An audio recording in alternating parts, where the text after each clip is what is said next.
So, okay, first of all, thanks a lot to Giulio, Chiara, Marco is absent, Claude for the invitation. I've been here twice as a student, I think in the first edition, so maybe the second or third, I don't remember. And okay, the lectures were always great, and so okay, as Ludovic said, we have a pressure to keep the standard. I hope I will not be too disappointing. And okay, I will start by just 3 slides, just to explain a bit of motivations. I was just a bit lazy to copy this on the blackboard. And so the first slide is about motivations for a theory of classes. So what I will discuss in my lectures is a mean-field theory of classes. And this is something that has a long history. So I tried to put in this diagram the history. It's not a complete history of the theory of classes. There are many things, important things missing. So I only put the things that are important for my lectures. So the story started around, I think, in the early 80s when people were trying to construct some microscopic theory of classes. And so they started doing some approximation. So they did 2 things. The first was to study the dynamics. And they did some coupling approximation on the dynamics. And they got some glass transition. And the other thing they did was independently some density functional theory. I will explain what these things are later, but just for the moment, just keep the names. So they did some density functional theory, so it's a thermodynamic theory, and they also got a glass transition. And then came this paper in 1987 where Kirkpatrick and Volines realized that these 2 things, so thermodynamics and dynamics, were actually two faces of the same thing. So they could be connected in some well-defined limit, which was the limit of dimension of space going to infinity. So the idea behind that was that this approximated theory were some kind of mean-field theory. We know that mean-field theory becomes exact when the dimension of space goes to infinity, and there are many limits in which it becomes exact, but the infinite dimension was convenient, and it's convenient for glasses. So they took these 2 things, they sent the dimension to infinity, and they realized that the equation they got for the glass transition was the same from the 2 approaches. So if you want, this is from the liquid and this is from the solid. Now, the details were actually wrong. So the equation that you find in this paper is not the one that we will derive. But the idea, I think, was really, really important and really influential on all the rest of the development. And okay, the equations were almost correct. So it was, some details were wrong, but okay, now, so at this point, people had in mind that there could be a mean-field theory of glasses in the infinite dimensional limit, and it would be based on this approach. Now, in parallel, people were studying spin glasses. So spin glasses are spin models with disorder, and they developed theories for statics and dynamics based on replica methods for the thermodynamics and on similar kind of mode coupling approximations for the dynamics. And then the same people, so Kirkpatrick, Volines, and Tirumalai, realized that actually what you get from the infinite dimensional limit and what you get for some spin glass models is the same kind of phase transition, the same kind of glass transition. So they thought, okay, maybe these 2 things are part of a same broad universality class that they called random first order transition universality class. And they said, okay, so this is the universality class of the mean-field theory of glasses. Okay, so and then building on that, they started also to say, okay, what happens if we go beyond mean-field theory? And that's something that I will not cover at all in my lectures. So I think Ludovic is going to talk about this. Okay, so now, okay, so at that point there was an infinite dimensional limit almost correct. There was a theory of spin glasses that gave the same results. And then people said, okay, let's try now to do calculations in real 3D systems. So they did several things. The first thing was to start to apply the spin glass methods. So the spin glass methods were developed for systems with disorder, with explicit disorder in the Hamiltonian. But in particle systems, you don't have disorder in the Hamiltonian, right? You have just particles with pair interactions, so there is no disorder. So they started to understand how to apply spin glass methods for systems without quench disorder. And based on that, they started to construct approximate theories based on these ideas in 3 dimensions. And then that's the moment when I started working on the problem, and we started to work on applying these methods on art spheres, and the idea was to include jamming. So jamming is a geometric transition of art spheres that we will introduce later in the school. It will be, I think, the subject also of Andrea Liu lectures. And so we started to say, let's use these tools to describe art spheres and jamming. And in doing that, we also revisited the infinite dimensional limit and fixed some details of this old paper. So I think now the solution we have in the infinite dimensional limit is exact. And while we were doing that, we also realized that there was a new phase transition going on. I mean, it was actually an old phase transition from spin glasses, but that appeared also in the context of particle glasses. So this started another story on this Gardner phase and marginal stability that I might be able to discuss maybe in the last lectures. So that's the history. Now, what are the motivations for? So I will focus on this infinite dimensional limit, and I will explain you how to derive all the equations for the glass transition. And I think in doing that, I will go through the set of ideas that brought to this construction. And so, as of today, what are the motivations to do that? I think there are several motivations, so depending on your taste. So if you are more mathematically oriented, then I think the point is that we can have an exact solution of a model of particles of lattice, and I think this is not completely trivial. I mean, it's hard to find, when you have particle models of the lattice, it's not so easy to have limits in which you can get an exact solution, and there is a lot of funny mathematics in it. So I think it has an interest just as an exactly solvable model in statistical mechanics, if you like these kind of things.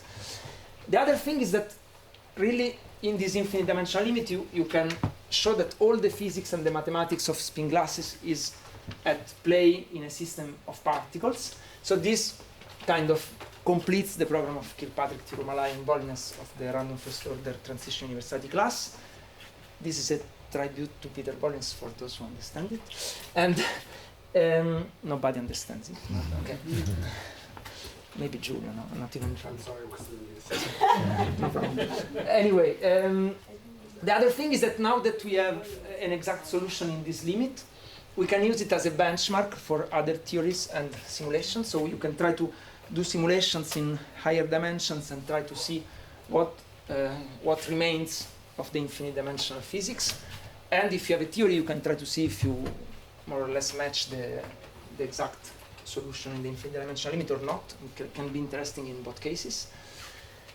And so this is the more, let's say, abstract part, but there are also new physical predictions that you get from this. So it's not just an abstract exercise. One can compute the critical exponents of jamming exactly in 3D, I think. One can predict the existence of this Gardner phase, and then one can try to see if this phase exists in 3D, and in some regions of the phase space there is something that looks like this Gardner phase. You can study glasses with strain, so you can take a glass, you can strain it, and you can see how it yields. And in the mean field theory, this is a spinodal point with disorder, so this, I think, provided some inspiration for to study this yielding phenomenon also in 3D. And the last thing is that you can study the close packing. So if you have a glass of art spheres, you can compress it up to close packing, and you can study the glass close packing. And in the limit of infinite dimension, this is interesting. It's related to problems in information theory and communication theory. So I might come back on this point later next week. So in general, we have now a kind of black box. So we have equations, and you can run the machine, and you can get physical predictions for the potential that you like, for the kind of physical situation that you like, and it will be a mean field prediction. And then, as usual, mean field can work or cannot work, or cannot work, depending on the situation.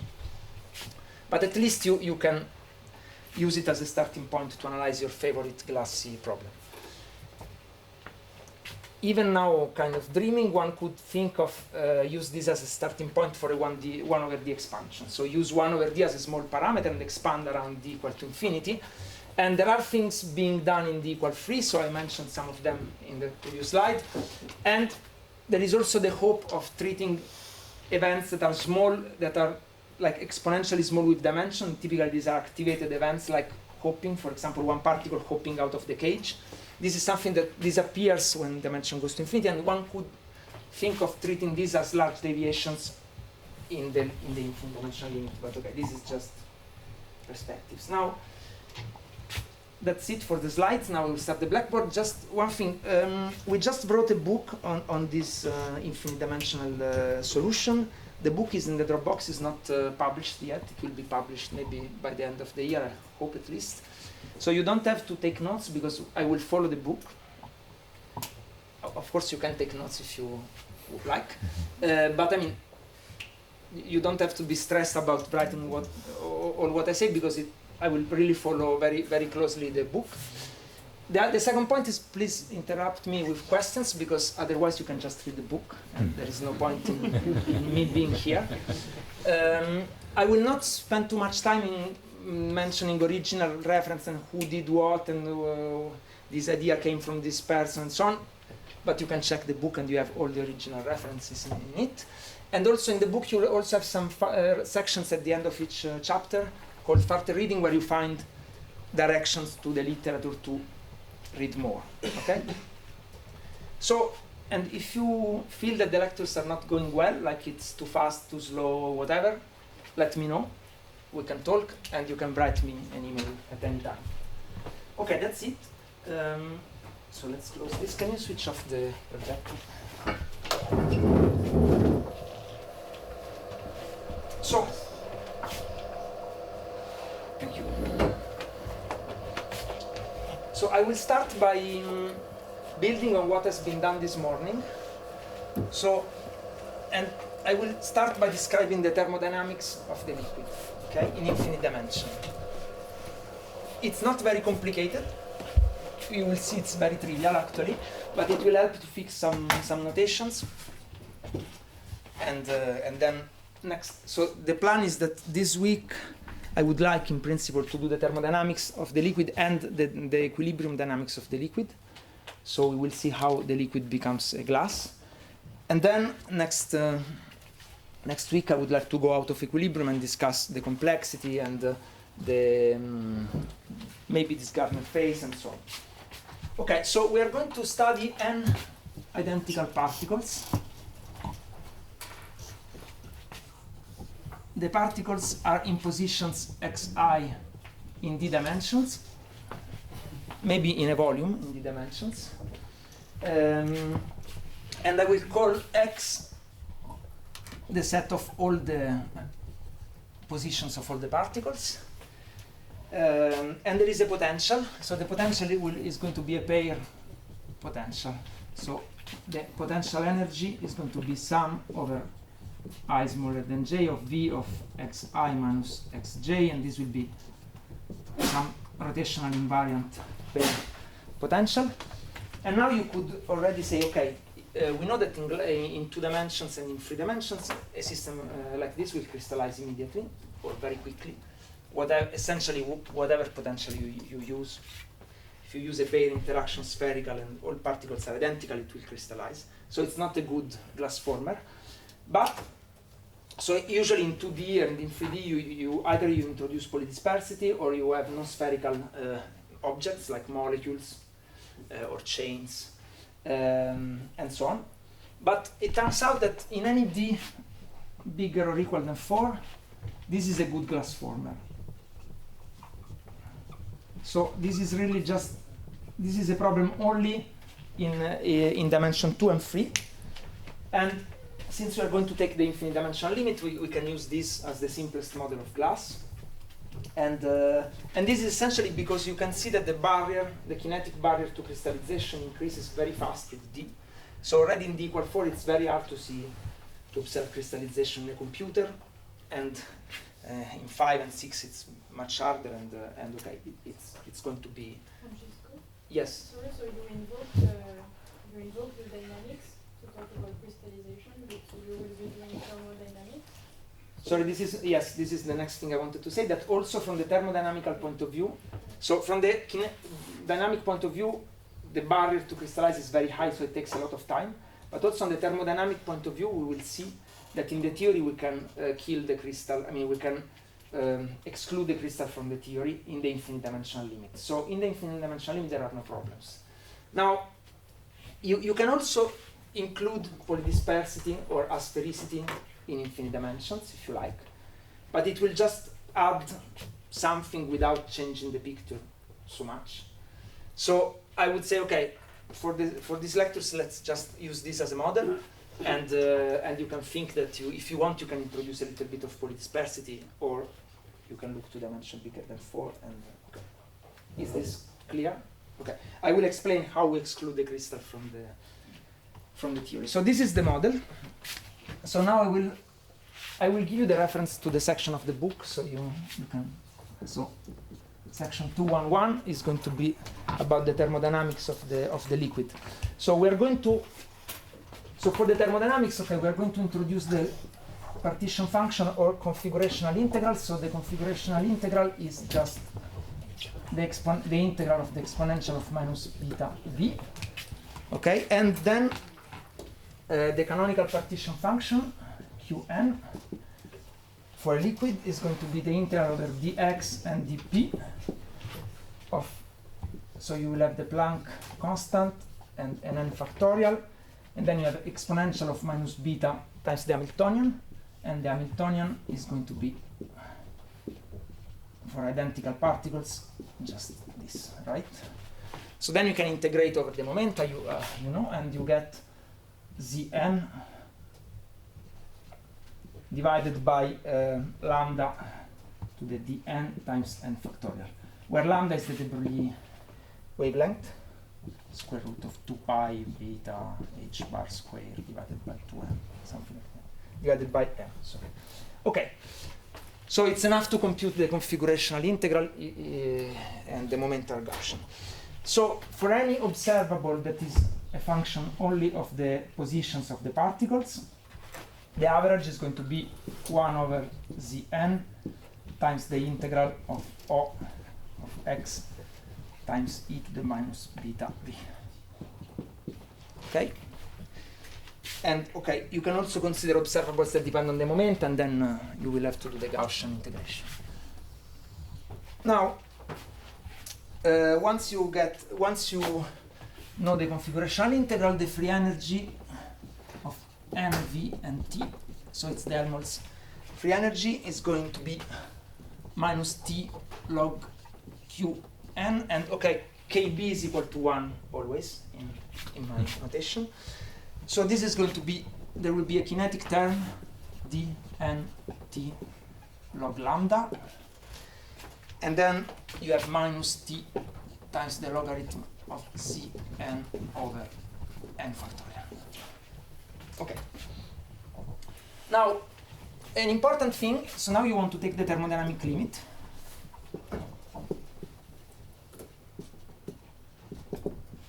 So in the thermodynamic limit, you want to send n to infinity and the volume to infinity at fixed density of particles. So in order to exist this limit, you need to impose two conditions on the potential. I'm mentioning this because it's important. The first is that the potential decays fast enough. So it should decay faster than r to the minus d minus something. Okay, so delta is some arbitrarily small constant. So you see, if you increase the dimension, you want the potential to decay faster and faster. Okay, so this is the first condition, and the second condition is more, if you want, is more natural for us, is that the potential should be bounded by some constant times n. So you don't want to allow the particles like to be all in a small region where they, you know, if you have a strong attraction and you don't have any hard core or strong enough repulsion, the particles will condensate in some small region you will have an energy going like n squared, and then you will kill the thermodynamic limit. So, but for example, if the potential is purely repulsive, then this is always true with B equal to 0. So if you have an hard core or if you have a repulsive potential, that's fine. So you want this to be true for all configurations of the system.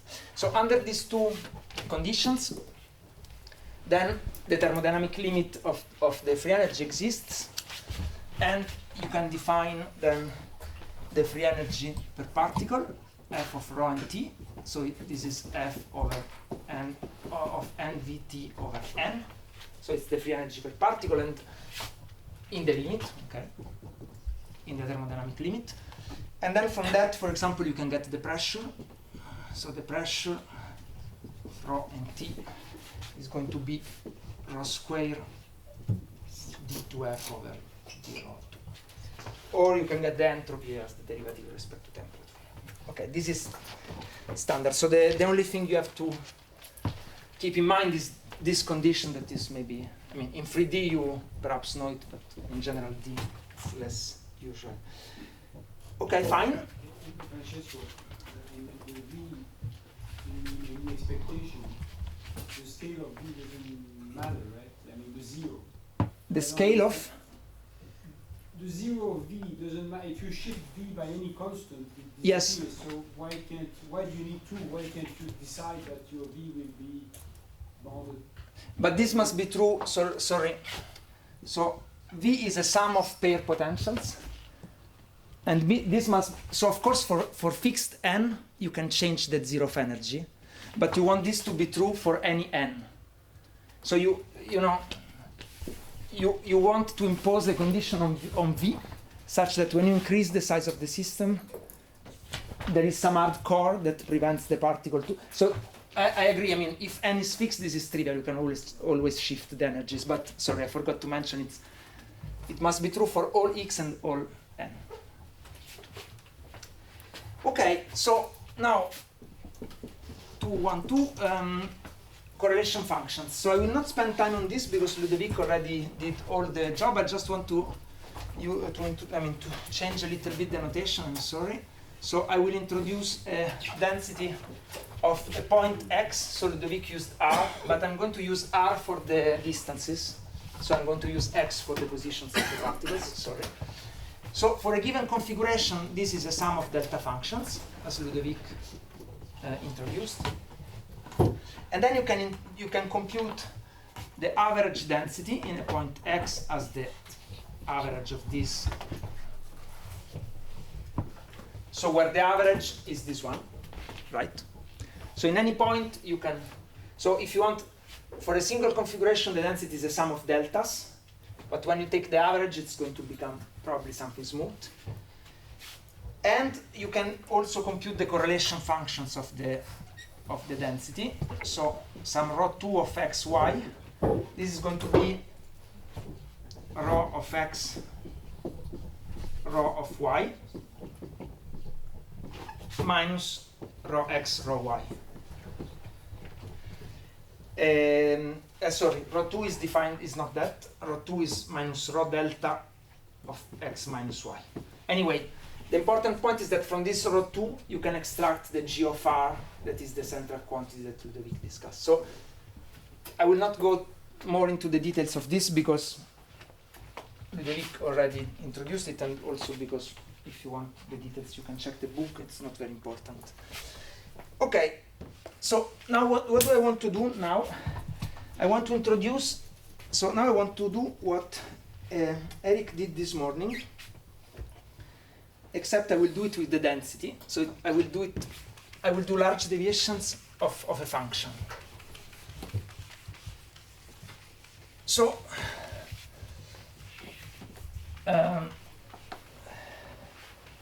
so the ideas will be exactly the same. So it's very lucky we didn't talk to organize this, but maybe Giulio had everything in mind. So I want to introduce a large deviation function for the density profile rho. Okay? So why do I want to do that?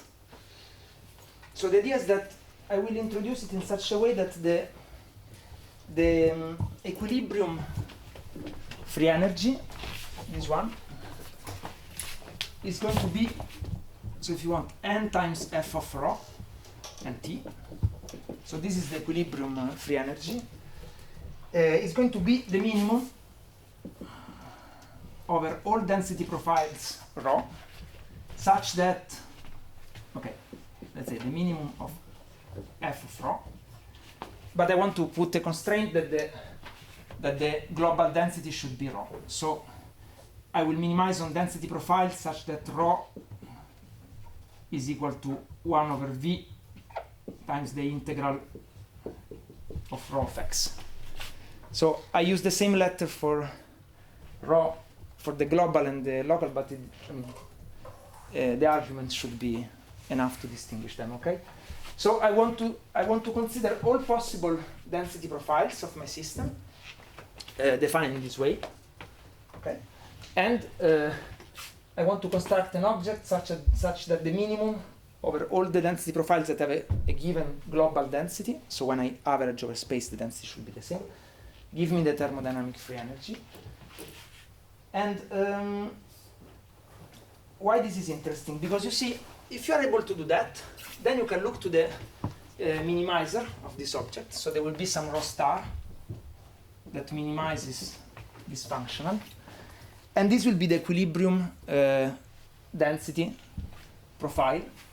Okay, and then you can classify the phases of your system. So if this is constant, if this is independent of the point, then you are in a liquid or fluid or gas phase. If this rho is periodic, then you would call this a crystal. And if rho star depends on the point but is not periodic, then okay, we can discuss what this means, but for the moment let's be a bit vague on this. If it's not periodic, then you would call it a glass. Okay. So I will come back on what I mean by glass a bit later. Okay. Anyway, so the point is, if you are able to access this object, then you can minimize it at a given density and temperature, and you can look to the density profile and you can decide what is the state of your system. And so in particular, if I want to get rid of the crystal, I can impose that the density profile is uniform. So I construct this function. I say, okay, I forbid periodic densities, and then I get rid of the crystal. This is going to be, if you want, this is going to be hard to do in 3D because it's going to be hard to construct this object. But in infinite D, we will be able to construct this object explicitly, and so we will be able to restrict to liquid phases, and then I will tell you next week how to restrict to glass phases. Okay? So how do we construct this object? So this is it's a kind of large deviation function. So I have the equilibrium density profile that is the one defined this way. It's the average over the Gibbs measure. And what I want to do is to compute the free energy of a density that is not the equilibrium one, it's a different one. I want to impose a different density profile, and I want to compute the free energy. And this will be not the typical one, so it will cost a free energy of order n, right? So it will be a large deviation with respect to n, the number of particles in the system. It will not appear explicitly. So in Eric notation, there was an n in front of all the exponentials, and n was supposed to be large, little n. Now here there will be no n because this is, I will consider it as extensive, but you should always keep in mind that this will be of order n, so it will grow with n. So you will have all the exponentials will concentrate, and so on. Okay, so how do we, now let's be concrete, how do we define this object? So you want to fix a density profile that is different from the equilibrium one. What do? You introduce a chemical potential. So what you want to do essentially is to bias the equilibrium measure. So what Eric did this morning was to define this dp lambda that was exponential of lambda x times p of x. I want to do exactly the same. So what I will do is to add to the Hamiltonian some. I will work in the grand canonical ensemble for practical reasons, and then I will add some. Sorry, I will add a potential to each particle, so that I can, so that if you want the equilibrium measure, okay, I erased it, but exponential of minus beta h is going to be the one without this potential, and then this will play the role of the biasing field. So I define z of x as exponential of beta mu minus beta phi of x divided by lambda to the power d. Okay, and then the grand canonical partition function. I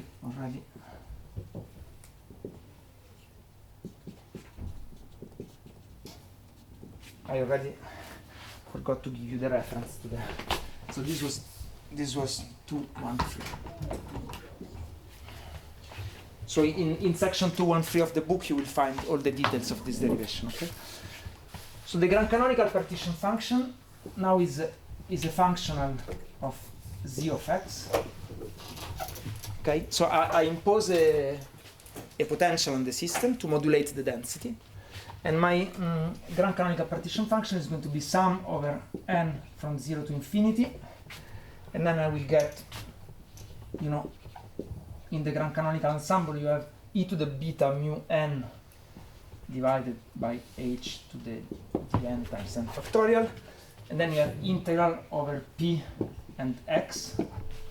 So let's make some space.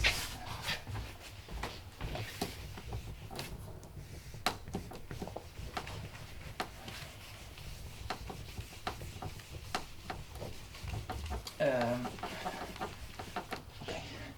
So I have to integrate over p and x of e to the minus beta h, 0, if you want, minus beta sum over I of phi of xi.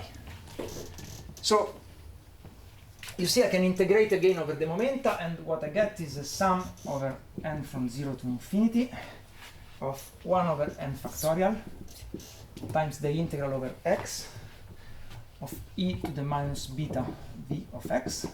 This is the original measure, and then I get a product over I of z of xi. So you see I get this because I have an exponential of beta mu for each particle. I get an exponential of minus beta phi for each particle, and then I have when I integrate over the moment, I get this lambda factor that is a bit trivial. It's just there for, I just keep it for dimensional reason, essentially. You want the partition function to be adimensional, so you want this to be 1 over a length to the good power. So then the grand potential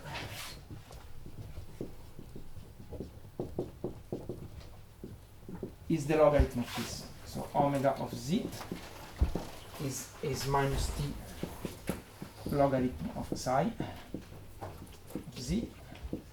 And you can notice that you can write this as, so I will rewrite it in a way, logarithm of the sum over n from 0 to infinity of 1 over n factorial, and then I have the integral over x e to the minus beta v of x, and then I have this factor. But you see, this factor, I can write this as a, maybe I will change color. I can write this factor as a exponential of the sum over I of log z of xi. Fine. And then I can remember this definition. So if I write here plus integral over x of rho of x for a given configuration times log z. When I mean rho is a sum of delta, so I recover this factor. Is this fine? So you see that what is the role of the bias the role of lambda in this morning notation is played by log z, by the logarithm of the fugacity, which is essentially the chemical potential apart from the trivial length scale. And so what happens now? So this thing, this omega of z, is the big lambda of small lambda of Eric. I hope you see the connection. And so this is a convex function. So you can show that, so minus the derivative of omega with respect to log z of x. So what happens if I take a derivative with respect to log z? You see what happens? So z appears only here. So if I take a derivative with respect to this, what happens? I get the exactly. So I get the average of rho. But this is not the this is the average in presence of this additional potential. So it's the biased average. I use the same notation, but it's. And if I take the second, there is maybe, sorry, there is a beta, I forgot. Okay. And if I take the second derivative over x and y, what I get is the connected correlation of this object. Okay, so this is going to be something like rho of x, rho of y, average minus rho x, rho y. And this is a positive definite object. It's an operator, function of x and y, but it's a connected correlation, so it's positive. Okay, it's a positive. If you think it as a matrix, it's going to be a positive matrix. So this function is convex. It's exactly as lambda of big lambda of small lambda was convex. So you can do this as an exercise, or you can check the book for the details. Okay. Okay. So omega of z is it's actually concave because it depends on the sign, on where you put the minus sign. But you see, minus the second derivative is positive, so it's going to be, in my notation, this is going to be a concave function. Perfect. And now now I can do a Legendre transformation. So I will introduce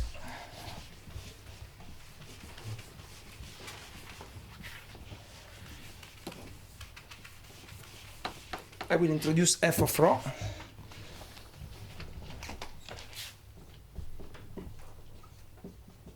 as a maximum over z of x of omega of z plus t times the integral over x of rho x times log of z, and I will multiply by lambda of t, but just for convenience. This is just a constant. So you see, this is again, it's exactly what Eric did this morning. This f of rho now is going to be the I of A in the notation of this morning, and so this is a functional of rho of x. So you fix a rho of x, and then you have to maximize over z. The maximum will exist because this is a convex function of log z, concave, and this is a linear function of log z, so the whole thing is concave, so the maximum exists. And okay, so you fix a rho, and you have to find, if you want, when you write the equation for log z, what do you get is, I mean, if you take if you want to maximize, you can take the derivative with respect to log z, for example, and you get this equation, which tells you that for a given density profile, you have to find the potential such that the measure is biased in the way that the equilibrium density is the one you want. Okay. And then you can take derivatives of f. So you can take the derivative of f with respect to rho, and since rho appears only here, and z is a function of rho, but it's defined by the derivative of z being equal to 0, then you get that the derivative of f that minus beta times df over d rho is equal to minus the logarithm of c times lambda to the d. This factor lambda to the d is just for dimensional reasons again. And the second derivative of f is going to be the inverse of this function. So f of rho, I will not do it, I will not write it, but so the point is the second derivative of f is going to be the inverse of this function, and this function is a positive operator. This operator is a positive operator, so its inverse is also positive. So f is convex. There is a minus. So anyway, f of rho is convex.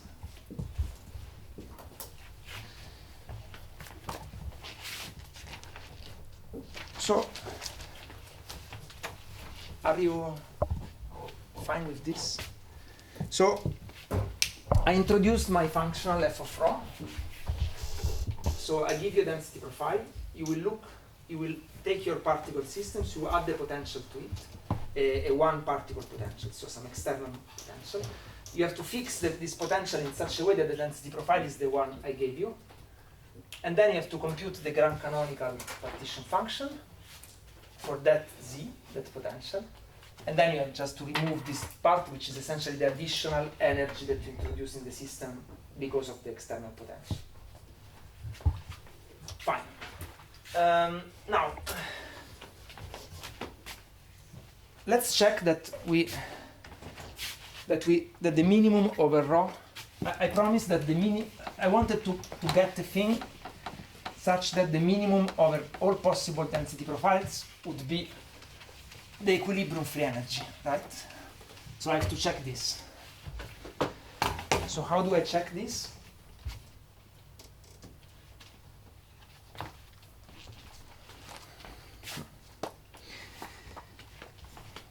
So if I fix, you see, I have this equation. So the derivative of f with respect to rho is going to be the chemical potential. So this is, you remember, I erased the definition of z. So z of x is e to the beta mu minus beta phi of x divided by lambda to the d. So this object is just minus mu plus phi of x, perhaps with a beta. Okay. So if I take the derivative of f with respect to rho, I can obtain the potential that I had to impose to get rho. So if I want to know what happens in absence of the potential, I just have to set phi equal to 0. This will give me the equilibrium density in absence of any external potential, which is the object I want to know. So then you see, then I drop this term, and I just get that the derivative of f with respect to rho should be equal to the chemical potential. And this should be familiar. So if you want, computing the equilibrium f, so without phi, is exactly the same as solving this equation. But solving this equation is the same as minimizing, if you take the minimum over all rho of f of rho, right? If you minimize, then you would like to solve df over d rho equal to 0, if you want. But you have to add the constraint that the global density is conserved. So you have to add some integral over x of rho of x minus rho v, if you want something like that. Right? It's a constraint minimization over. And if you do that, you see that you get the derivative. Then you can put the minus, and the derivative of f with respect to rho will be equal to mu. Okay? So this is going to be the equilibrium free energy of rho. Okay. Now, I told you that now if I know this object, I can classify the phases of the system, and I know essentially everything about the system because I know the equilibrium free energy, I know the equilibrium density profile, and so on. Now, how do we compute this object? We don't compute it. I mean, in 3 dimensions, there is no way you can compute this. No problem. in 3 dimensions, there is no way you can compute this object exactly, unfortunately. So the idea is to do some kind of expansion.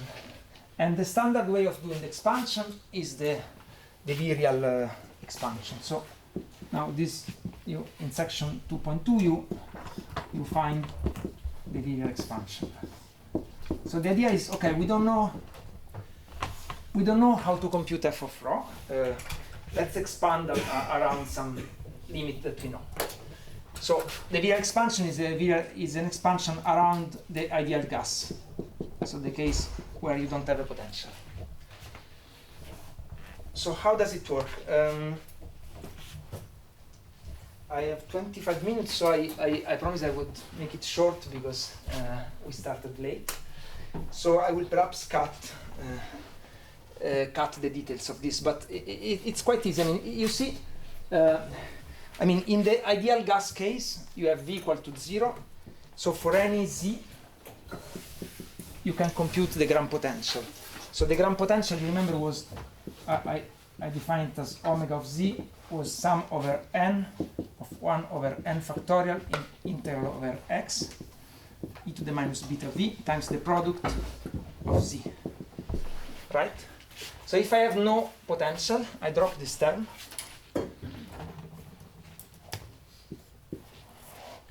Then I can write this. This is just going to be the sum over n of 1 over n factorial. Now I have a product of integrals, right? I have a product of z of x. So this will be the integral over x of z of x to the power n. And now I can sum over n, and I get the exponential of z of the integral of z. Right? Then the ground potential is just the integral of z, because it's minus t. And then I can then I know that the density profile I showed you is minus beta times the derivative of this with respect to log z. So this is minus beta times z times the derivative with respect to z. So the minus beta will cancel the minus t. When I take the derivative with respect to z, I just get 1, and then I get z. So in the ideal gas limit, the density is equal to the fugacity. And now I can take this formula. I can replace omega by the ideal gas expression. I can replace rho by z, or z by rho everywhere. And what do I get? I get f of rho equal to, so omega of z. So omega of z is minus t, the integral of rho, right? And then I get plus t, the integral of rho log rho times lambda to the t. Fine. So I get a trivial constant, which is t times d log lambda times the integral of rho. The integral of rho is equal to the density times the volume, so it's the number of particles. So I get something like n t d log lambda from this term, and then I get minus t integral over x of rho of x times 1 minus log rho. So this is the free energy of an ideal gas constrained to have a non-uniform density rho. And you see it looks a bit like the one that Eric showed for plus minus 1 spins. He had something like 1 plus a log over 2 log 1 plus a over 2. I mean, if you take a lattice model where there is a particle, you put 1, and there is no particle, you put minus 1, and you compute, you essentially get something like this. Then you have to take the continuum limit, and you get this. Anyway, so this is for the ideal gas, and then we can expand. So how do we expand?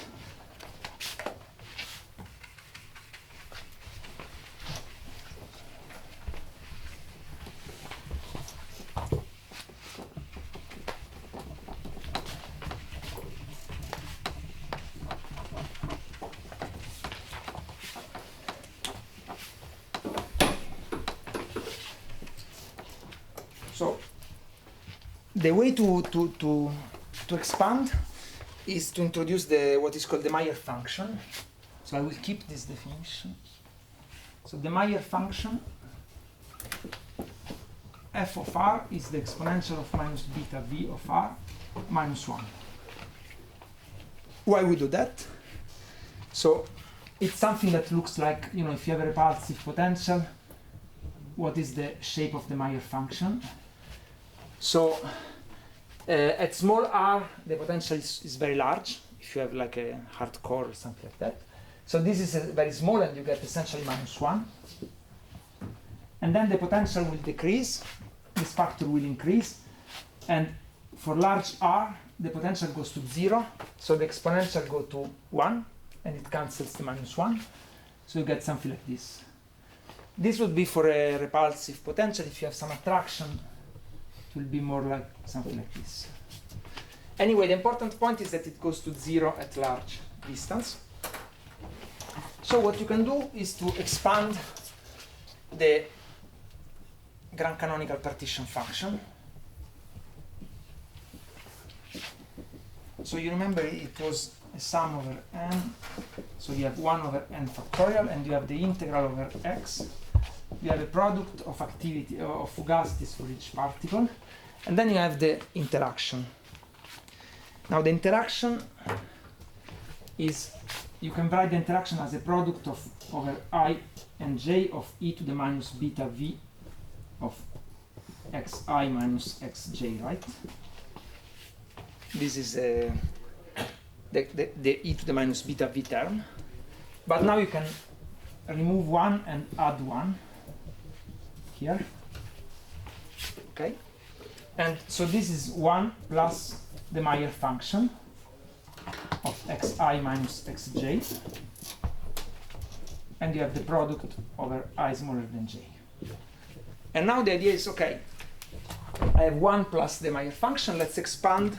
So the case f equal to 0 corresponds to the ideal gas, right? Because if there is no potential, if v is equal to 0, then you get f equal to 0.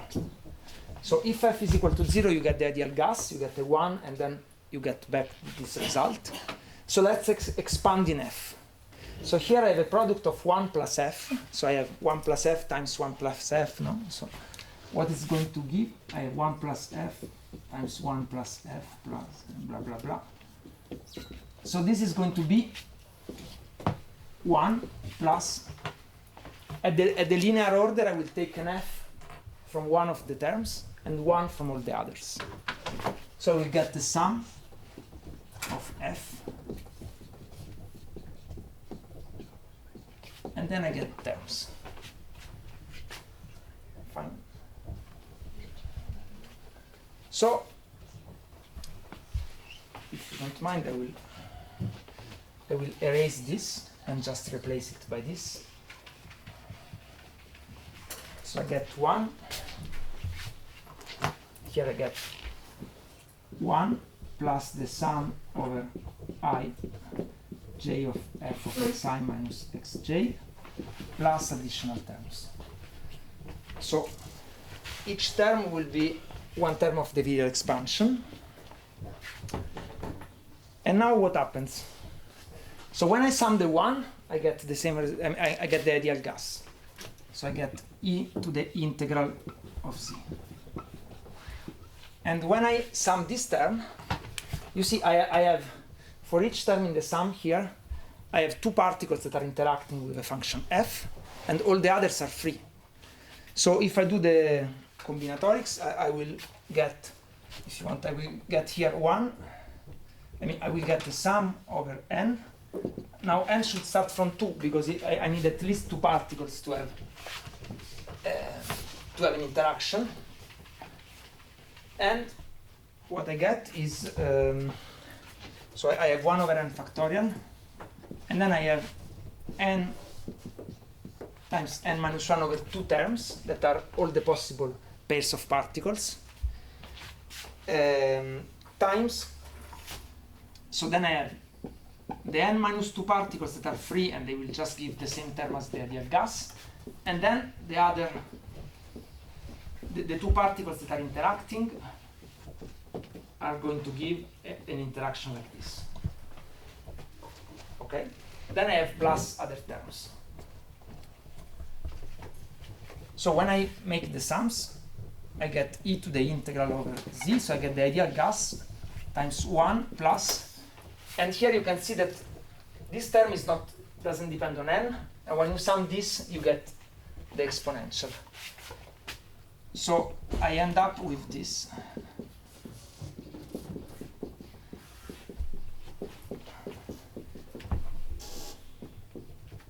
And then I have plus terms. Okay? So in the omega of z, I get the correction that contains this two particle interaction.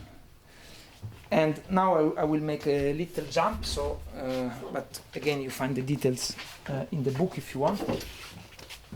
Now I can do the Legendre transformation, and you can show that, so you remember that at the leading order, the fugacity and the density are the same. So when I do the Legendre transformation, you can show that at the leading order, you get f of rho equal to the one of the ideal gas that we already computed.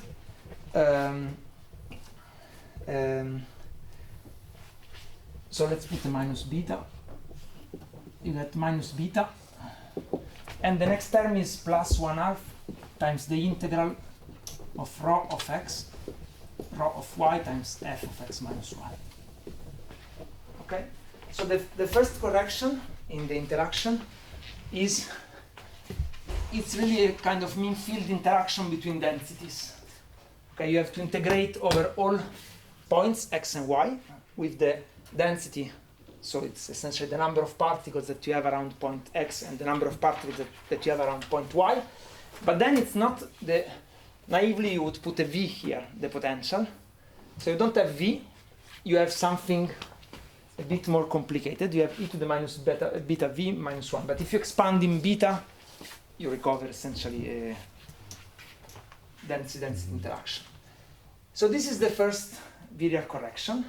And okay, then you can keep expanding in this way, and you get additional terms.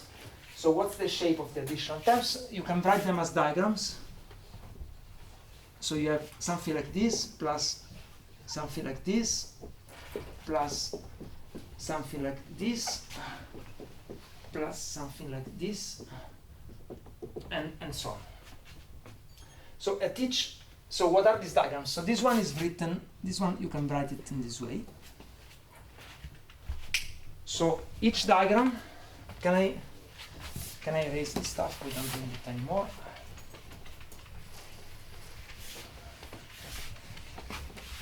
So you get the sum of diagrams, it's an infinite sum, and each diagram has points. So points are variables x, y, and you have an integral over x and the factor of rho.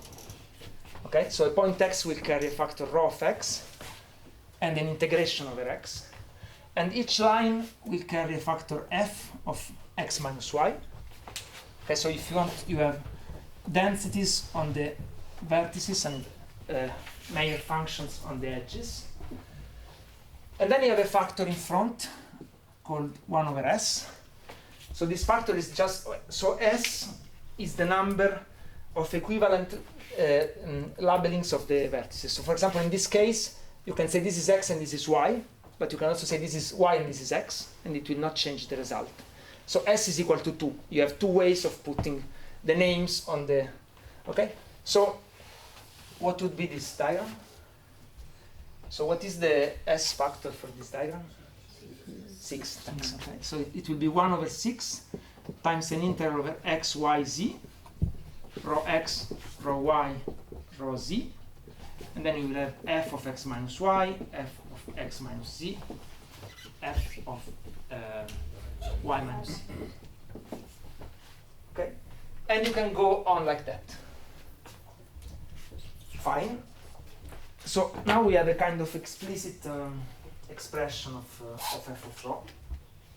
But it's very hard to compute because you have And okay, sorry, I forgot to say, at each order in density, so this is a term of order rho square, this is a term of order rho cube, this is rho to the 4, all these are rho to the 4, and so on. So you can organize the expansion either as an expansion in density or as an expansion in temperature. So if beta is small, so if you are at high temperature, this function is small, and so this would be a term of order beta. This would be a beta cube. This would be a beta 4, and so on. Okay, so you can organize it either as a low density expansion or as a high temperature expansion. And the diagrams you should put are all the diagrams with, for example, at order 4, you should put all diagrams with 4 points and lines, such that you cannot cut them by cutting one line in two. You cannot separate the diagram by cutting one line. So, for example, this one would be forbidden because you can cut this line and you separate the diagram. So you don't. This is forbidden. So anyway, there is so in the book you don't find this derivation of all the diagrams, but there is a very, very nice paper by Cyrano de Dominicis where you can find all the calculation. It's a very nice calculation. I mean, there are other papers, but I like very much the one of Cyrano. So, okay, so now we have an expression for f of rho. Can we use it? Not really, because the number of diagrams is becoming very big. Can we use it in infinite dimensions? Yes. And the last thing I want to show, I have 10, I can use 10 minutes. So the last thing I want to discuss for today is what happens in infinite dimensions. So I want to convince you that this is a series in low density, it's a series in high temperature, but it's also a series in 1 over d, or actually even better, exponential of minus d. So again, I will not be, I don't have time to do the calculation, but the point is you can compute, it's quite easy. There is a quite simple way to compute the leading order in d of each diagram. Okay, and what you can show many things. So the first thing, okay, now, so I will focus on art spheres first. So now we don't need anymore this definition.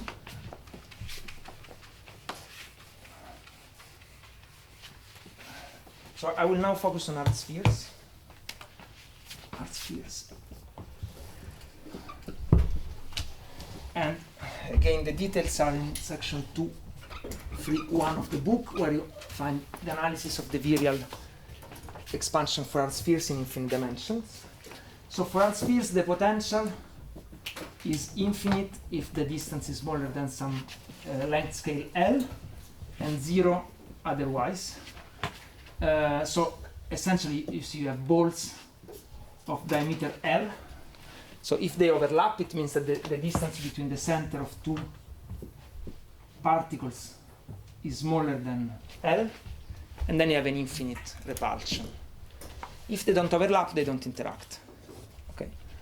So I call it L because sigma, which is the standard notation, is also the shear stress. So when you want to do rheology, sigma is annoying. So it's called L.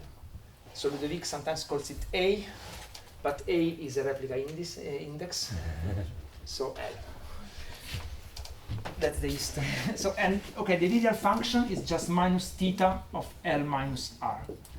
So the virial function for art spheres is -1 if they, sorry, yes, minus. It's -1 if they overlap and 0 if they don't overlap.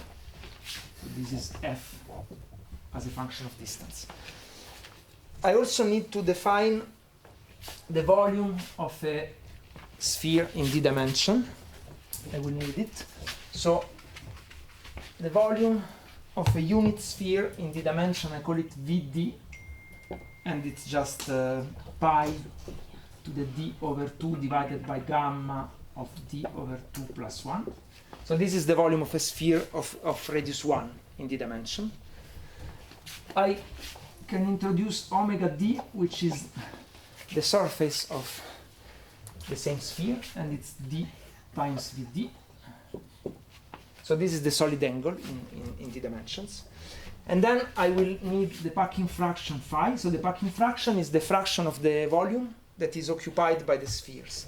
So it is what? It is the number of spheres times the volume of a sphere.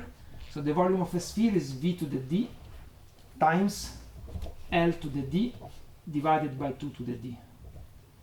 Right? Because Vd is the volume of a sphere of radius 1, and I want a sphere of radius L over 2, so I should multiply by L over 2 to the power d.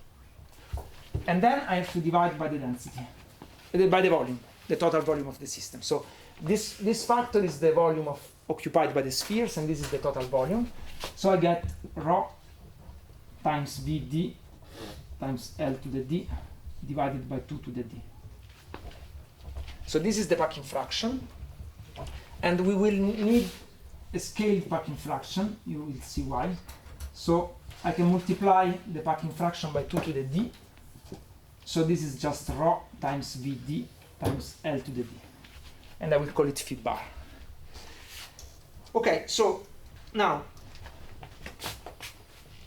so this is our virial expansion, and this pen is going to die, so let's change.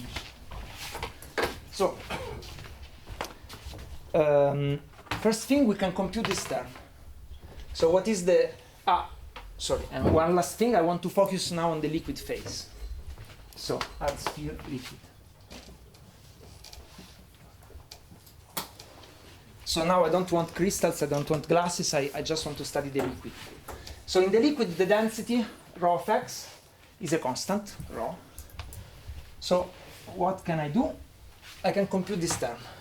So this term, I call it F2, is the free energy contribution of the second virial, and I will divide everything by n, the number of particles, so that I have the free energy per particle. So this will be, the contribution is going to be 1 over 2n times the integral over x and y. I will have a rho square, because these two factors are constant, and then I have f of x minus y. So now, since f is a function of x minus y, one of the two integrals will give me a volume. So I get a v, but v over n is the density, so I get rho over 2 times the integral over r of f of r. And r is a vector. So this is the integral over a volume in d dimension. So I can write it as r over 2, the solid angle in d dimension, times the integral over the radial coordinate. And here I get f of r, but f of r is theta of L minus d. So I get minus theta of L minus d. So in the end I get, okay, minus rho over 2 times omega d. And this is going to be R to the d over d. So I get L to the d over d. So this is so omega d over d is Vd. So in the end I get minus phi bar over 2. Okay? So the second virial is very easy, it's just minus the scaled packing fraction divided by 2. What happens to the next terms? What happens to the next terms? Okay, I will tell you in 2 minutes what happens, and maybe next time I will come back on it.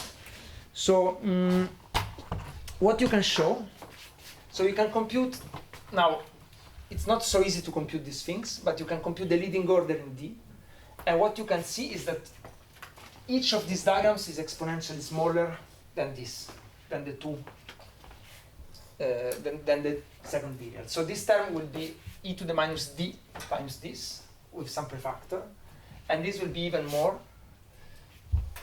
So, okay, but on the other hand you have many diagrams.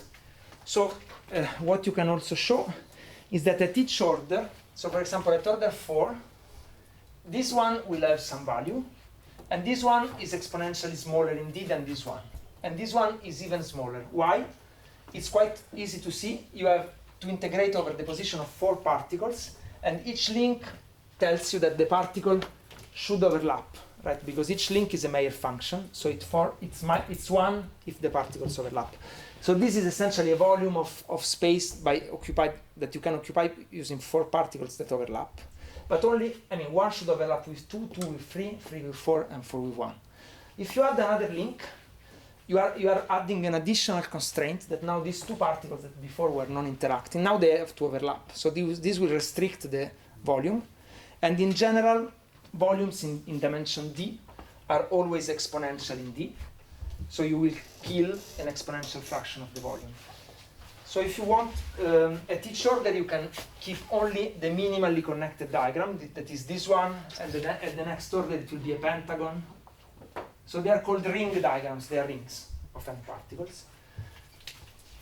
And the final thing is this. Maybe I will discuss it a bit better next time. So you can draw pressure versus density. So this is pressure scaled as beta P over rho. So it's going to be 1 for the ideal gas. When you increase packing fraction, it's going to be 1 plus phi bar over 2. This is the contribution of the virial, of the first virial. And you see that we can show that the series converges for density smaller than 0.144 and something. So here it's convergent. So you can show that the virial series converges, and all the diagrams are exponentially small, so essentially you can cut it here. So here you have only the liquid, it's an equilibrium state. So this is proven by Leibowitz and Penrose, and then it's reasonably conjectured that actually this is true up to 1. So here it's proven to be convergent. Here it's conjectured to be convergent.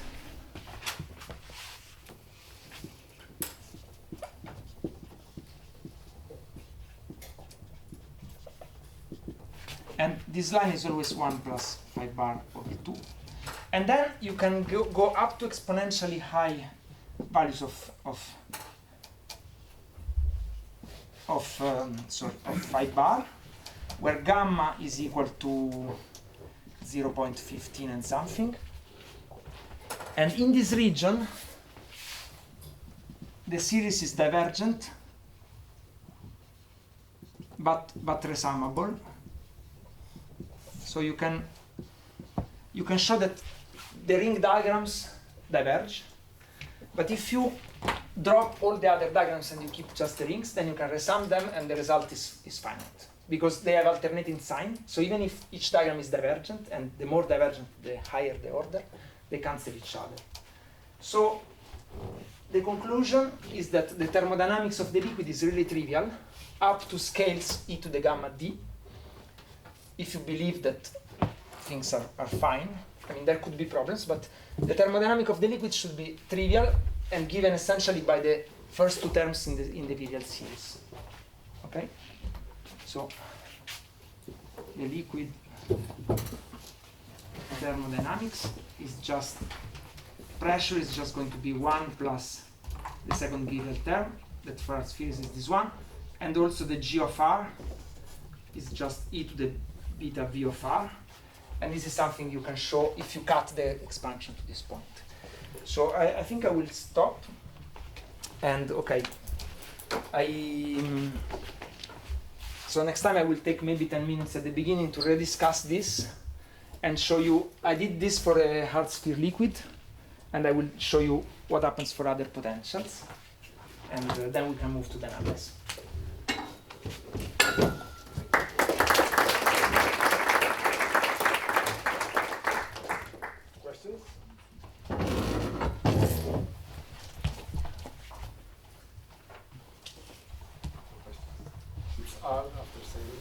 Either everybody's tired or I lost everybody. Is this true for any interaction? True for? Any interaction. So I discussed it for the hard sphere case. So next time I will show you that if you take any potential that satisfies the stability condition, so it goes faster than 1 over r to the d at infinity, then it remains 2. You can always cut the series at the second trivial term. Okay, so this is true for high temperature or for No, so this is true. I mean, this is true if density is smaller than this value.